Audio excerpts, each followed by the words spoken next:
नमस्कार बच्चों, आज के इस वीडियो में मैं आपको पद्यांश की व्याख्या कैसे करते हैं ये पूरी डिटेल से बताने जा रही हूँ। और आपने यदि इस तरीके से व्याख्या करी तो आपके 100% नंबर आना कोई रोक नहीं सकता। थोड़ी बहुत यदि एक आध स्पेलिंग मिस्टेक हुई तो 90% के आसपास आ जाएंगे, नहीं तो 100% नंबर आप लाएंगे। वीडियो को अंत तक देखिए। आप में से ही एक बच्चे ने मुझे एक कवित्व भेजा है कि इसकी व्याख्या मैडम समझा दीजिए, तो एक बन दो काज हो जाएंगे, उसका ये कवित्व समझ भी जाएगा और मैं आपको व्याख्या करना भी सिखा दूँगी।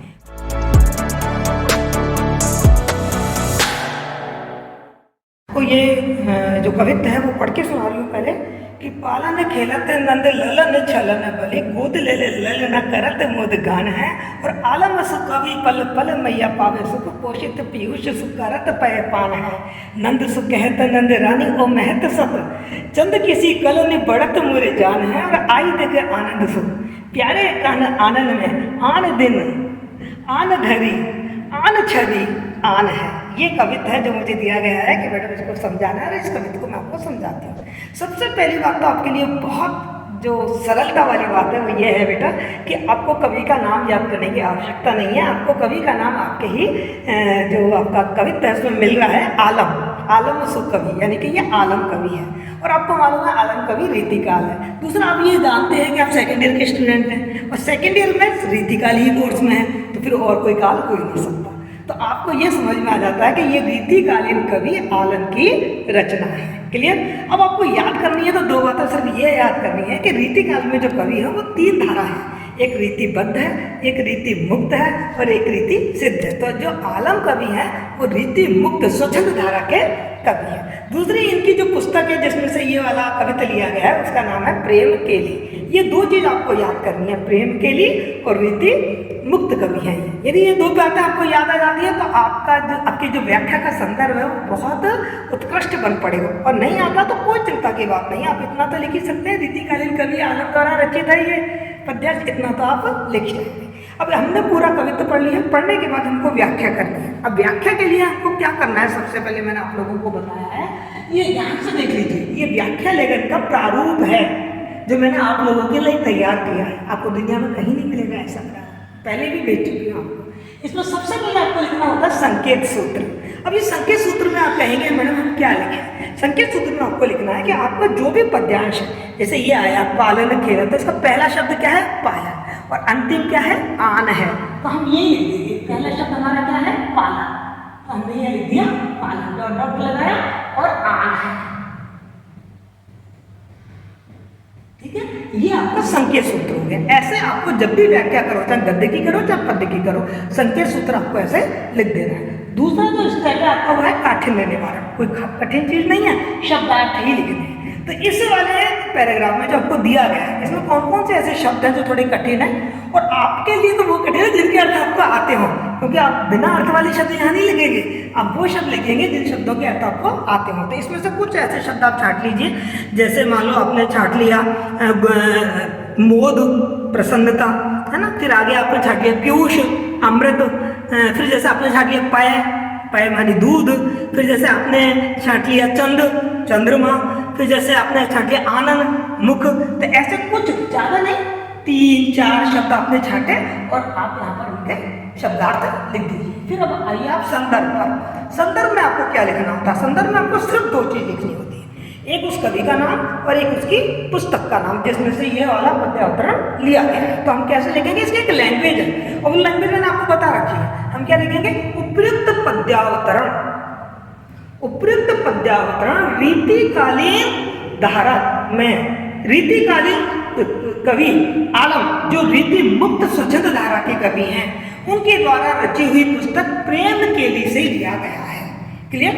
इस तरीके की आप लैंग्वेज बना सकते हैं। थोड़ी आगे पीछे कर सकते हैं, 2 वाक्यों में बांट दीजिए कि उपयुक्त पद्यावतरण रीतिकालीन कवि आलम द्वारा रचित है, ये रीति मुक्त स्वच्छंद धारा के प्रसिद्ध कवि हैं, और ये जो पद्यावतरण है वो उनकी पुस्तक प्रेम केली से लिया गया। सीधे सरल शब्दों में लिख दीजिए, कोई दिक्कत नहीं है। 2 सेंटेंस हो जाए, 3 सेंटेंस हो जाए, कोई दिक्कत आपकी नहीं है। उसके बाद आप आते हैं प्रसंग।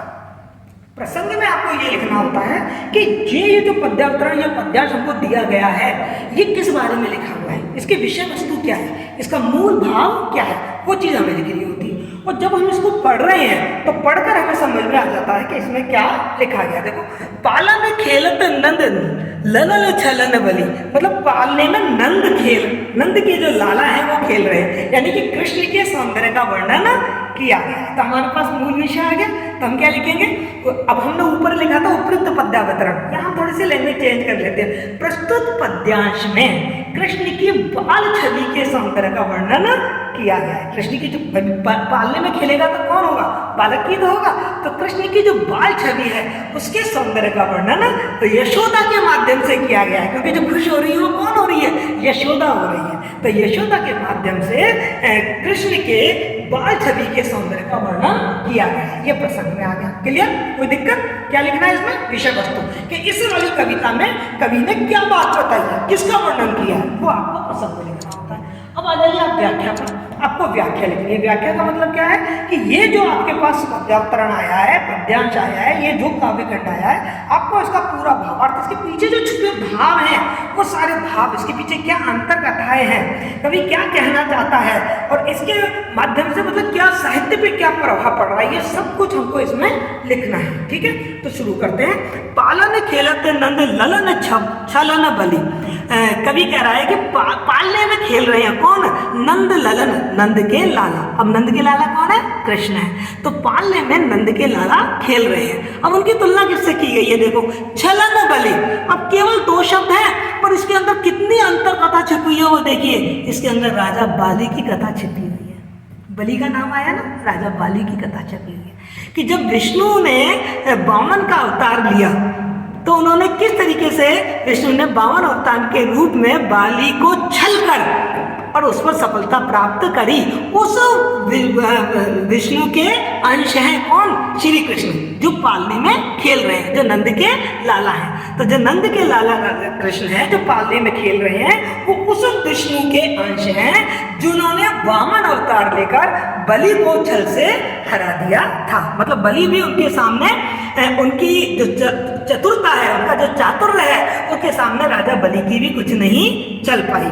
गोद ले ले ललना करत मोद गान है। और ऐसे जो श्री कृष्ण हैं, जो कि विष्णु के अवतार हैं, उनको जो ब्रज की स्त्रियां हैं वो अपने गोद में ले लेकर खुश हो रही हैं और खुश होकर गीत गा रही हैं। देखो, करत मोद गान है, मतलब खुशी से गीत गा रही हैं उस बाल कृष्ण को अपने गोदी में ले लेकर। आलम सुकवि, आलम कवि कह रहे हैं कि पल पल मैया पावे सुख। और जो मैया है तो मैया कौन है? यशोदा मैया है। उस व्याख्या का मतलब यही होता है बेटा। इसके छिपे हुए जो पीछे के भाव है वो सब आपको समझाने हैं। अब जैसे जो अंतर्कथा है वो अंतर्कथा आपको समझानी है, ठीक है ना। तो जो यशोदा मैया है वो पल पल हर पल और श्री कृष्ण की सुंदर छवि को देखकर प्रसन्न हो रही है। पोषित पीयूष सु, और उसका पालन पोषण कर रही है। कैसे? अमृत पिला पिला के। कौन सा अमृत पिला रही है? पय पान है, अपना जो दूध पिला रही है, अमृत रूपी जो दूध है वो उसको पिला पिला के उसका पालन पोषण मैया कर रही है। नंद सो कहते नंद रानी हो मेहर सद। और जो नंद रानी है, नंद रानी कौन? यशोदा। यशोदा जो नंद रानी है वो अपने पति नंदराज से कह रही है कि स्वामी सुनो, मैं सच कह रही हूँ। मतलब अब वो नंद बाबा को अपने मन के भाव बता रही है कि श्री कृष्ण की सौंदर्य छवि को देखकर, बाल छवि को देखकर यशोदा के मन में क्या भाव आ रहे हैं, वो नंद बाबा से कह रही है कि चंद किसी उपमा अलंकार, चंद किसी कलन बढ़त मोरे जान है। और जो मेरा ये जान है ना, जो मेरा प्राणधार है, मेरा कृष्ण, ये तो चंद्रमा की कली की तरह बढ़ रहा है। अर्थात चूंकि इसका पालन पोषण अमृत से हो रहा है, मेरे दुग्धपान से हो रहा है, इसलिए इसकी जो वृद्धि हो रही है वो वृद्धि कैसे हो रही है? जैसे चंद्रमा की कलियां बढ़ती बढ़ती चली जाती हैं। हमको सबको मालूम है चंद्रमा की जो कलियां होती है वो पूरे 15 दिन बढ़कर और चंद्रमा पूरा रूप धारण कर लेता है। याद है आपको? जब तभी तो वो शुक्ल पक्ष आता है। तो चंद्रमा की कलाओं की तरह इसकी वृद्धि हो रही है, दिन दिन इसकी वृद्धि हो रही है। यानी कि इसका जो पालन पोषण है वो बहुत अच्छा हो रहा है और इसकी शारीरिक वृद्धि भी बहुत अच्छी तरीके से हो रही है। आई देख आनंद सो प्यारे कान आनंद में। और वो नंद बाबा से कह रही है कि मैं जब भी इसका मुख देखती हूँ तो इसका मुख देखते ही मेरे पूरे शरीर में आनंद की जो भाव है, वो आनंद की लहर है, वो दौड़ जाती है। आई देख आनंद सो प्यारे कान आनंद में। आनंद माने मुख। जब मैं कान का मुख देखती हूँ तो मेरे पूरे शरीर में आनंद की लहर दौड़ जाती है। आन दिन आन घड़ी आन छवि आन है। अब देखो यहाँ है ना बहुत शानदार अलंकार है, पुनरुक्ति प्रकाश अलंकार है, नहीं सॉरी इसमें यमक अलंकार है, आपको देखने को मिलेगा, और लाटानुप्रास अलंकार है। अब आप कहेंगे इसमें यमक अलंकार कैसे है, ध्यान दीजिए। आन दिन आन घड़ी आन छवि आन है। आन आन शब्द का 4 बार प्रयोग हुआ है।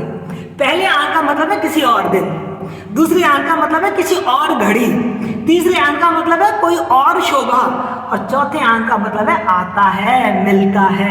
तो जहाँ शब्द की पुनरावृत्ति हो लेकिन अर्थ अलग हो जाए वहां पर कौन सा अलंकार होता है, यमक अलंकार। तो देखिए इसमें यमक अलंकार भी है, इसमें लाटानुप्रास अलंकार भी है, और पूरे कवित्व में हम देखें तो हमको इसमें रूपक अलंकार खूब मिल रहा है।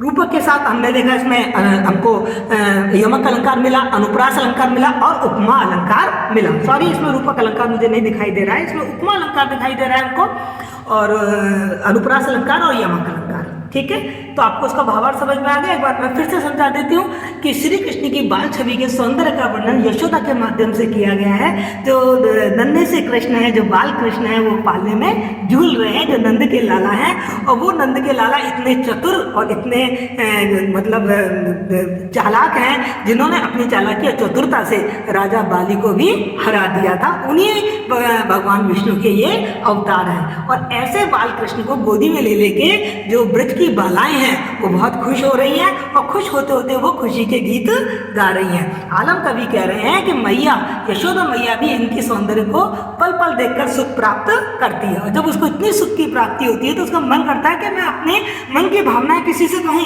अपने मन की बात किसी से कहूँ। तो वो नंद बाबा को, अपने पति को कहती है कि हे प्रीतम सुनो, जो अपना ये बालक है ना नंद लाला कृष्ण, इसकी जो वृद्धि हो रही है वो पीयूष जैसे दुग्ध पान से हुई है, मैंने इसको दूध पिलाया है, इसलिए जो इसकी वृद्धि है ना वो चंद्रमा की कलियों की तरह दिन दिन बढ़ रही है। और इसको देखकर, इसके चेहरे को देखकर सब जगह आनंद की लहर दौड़ जाती है, और जब भी मैं इसको देखती हूँ तभी इसकी जो छवि है ना वो कुछ और ही दिखाई देती है। मतलब इतना अनोखा सौंदर्य है इसका, इतना अनूठा सौंदर्य है, जो पल पल में इसकी सौंदर्य जो छवि है वो बदलती रहती है। मैं जब भी देखती हूँ ना हर बार ये मुझे कुछ नया लगता है, इसमें हर बार मुझे कोई नया सौंदर्य दिखाई देता है।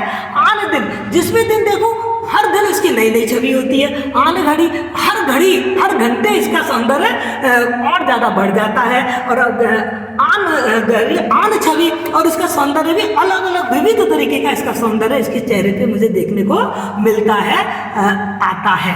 आन लास्ट वाले आन का मतलब क्या है, मिलता है, आता है। तो इस तरीके से जो कृष्ण की बाल छवि है वो दिन दूनी रात चौगुनी बढ़ती जा रही है, हर दिन हर पल उस सौंदर्य में वृद्धि होती जा रही है, जिसको देखकर यशोदा बहुत अभिभूत हो उठी है। तो इस तरीके से मैंने आपको इसकी पूरी व्याख्या बताई, आपने व्याख्या लिखी। अब व्याख्या लिखने के बाद आप लिखेंगे इसका काव्य सौंदर्य। काव्य सौंदर्य में हमेशा आपको बताती हूँ 2 भागों में बांट दिया करो, चाहे तो प्रश्न है ना तो भी 2 भागों में बांट दिया करो, और यदि व्याख्या है तो भी 2 भागों में बांट दो, भागवत सौंदर्य और कलागत सौंदर्य। ठीक है ना। अब भागवत सौंदर्य में हम क्या लिखेंगे, ध्यान से देखिए जरा सा, मैं सही कर देती हूँ उसको। भागवत सौंदर्य में हम 2 बातें लिखेंगे, एक तो लिख देंगे मूल भाग विषय वस्तु, और दूसरी बात लिख देंगे इसका रस नियोजन। तो हम क्या देख रहे हैं, इसकी मूल विषय वस्तु क्या है कि बाल कृष्ण की सौंदर्य का वर्णन किया गया है। यशोदा के माध्यम से बाल कृष्ण सौंदर्य छवि का बड़ा आकर्षक वर्णन कवि ने इसमें किया है, अलंकारिक वर्णन किया है। दूसरी बात आई इसमें रस नियोजन। अब इसमें रस कौन सा है, तो हम कहेंगे इसमें वात्सल्य रस की सशक्त अभिव्यक्ति हुई है। वात्सल्य रस, भैया अपने बच्चे को देख देख के खुश हो रही है, तो जो माता पिता का अपने संतान के प्रति जो प्रेम होता है उसको हम वात्सल्य रस में रखते हैं। तो हम लिखेंगे वात्सल्य रस की सशक्त अभिव्यक्ति हुई है। फिर आ जाइए अब कला सौंदर्य में। अब कला सौंदर्य में आपको क्या क्या लिखना है, मैं थोड़ा सा सही कर दूं इसको जिससे कि आप देख पाए अच्छी तरीके से। हाँ जी, कला सौंदर्य में आपको क्या लिखना है, कला सौंदर्य में सबसे पहली बात आपको लिखनी है भाषा की, भाषा कौन सी है। तो मैं आपको बता दूं बहुत काम आसान है आपका। रीतिकाल के जितने भी कवि हैं उन सबके कवियों की एक ही भाषा है, कौन सी भाषा, ब्रज भाषा। तो आपका काम बिल्कुल आसान है, ब्रज भाषा का उत्कृष्ट रूप या ब्रज भाषा का साहित्यिक रूप प्रयुक्त हुआ है। दूसरी बात आपको लिखनी है शैली। तो रीतिकाल कवियों ने ज्यादातर प्रबंध और महाकाव्य लिखे ही नहीं है, उन्होंने मुक्तक ज्यादा लिखे हैं, तो आप लिखेंगे मुक्तक शैली का प्रयोग किया गया है। और फिर तीसरी बात आप लिखेंगे छंद विधान, कि इसमें कौन सा छंद काम में लिया गया है। मैं बार बार बता रही हूँ कवित्व छंद है, और कवित्व छंद का मैं आपको, आप मेरे प्लेलिस्ट पे जाके देखिए, मैं आपको समझा चुकी हूँ। कवित्व छंद में ये एक वर्णिक छंद है जिसमें 11 वर्ण होते हैं, गिन लीजिए 11 वर्ण आपको मिल जाएंगे। और फिर लिख दीजिए अलंकार सौंदर्य, तो आप लिख देंगे इस कवित्व में उदाहरण दे के लिखिए कि कहाँ पर, जैसे इसमें लिख रहा है ना ये कि पोषित पीयूष सु, है ना, करत पय पान है, अनुप्रास अलंकार आप लिख दो, पय पान पापा 2 बार आया है, ललन छलन तो नैने आया 2 बार, तो हम क्या कहेंगे इसको कि ये अनुप्रास अलंकार है। आन दिन आन धरी आन छवि आन है, इस पंक्ति में लाट अनुप्रास अलंकार भी है और साथ में इसमें यमक अलंकार भी है। चंद कीसी कलन, चंद कीसी चंद्रमा जैसी उपमा अलंकार है। ऐसे उदाहरण दे दे के आप इसमें अलंकार बता दीजिए, आपकी व्याख्या एकदम ऐसी शानदार रहेगी ना कि आपको 100 में से 100 नंबर प्राप्त होंगे ही होंगे। ये व्याख्या मैंने आपको समझाई। यदि आपको लगता है इसमें कोई प्रॉब्लम आ रही है तो प्लीज़ आप मुझे कमेंट बॉक्स में लिखें, मैं आपकी प्रॉब्लम को सॉल्व करूँगी। और यदि आपको ये सब कुछ पसंद आया है तो इसको शेयर करें, लाइक करें और मेरे चैनल को